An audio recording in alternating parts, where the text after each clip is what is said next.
જૂની મારી ચેમ્બર રાજાશાહી સમયનો એક પટારો મળી આવ્યો।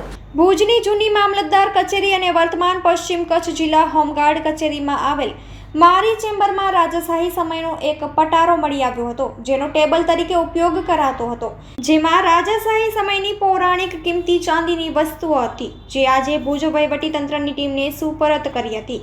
હોમગાર્ડ કચેરીના સભ્યો તથા જાગીર શાખાના જવાબદારો હાજર રહ્યા હતા।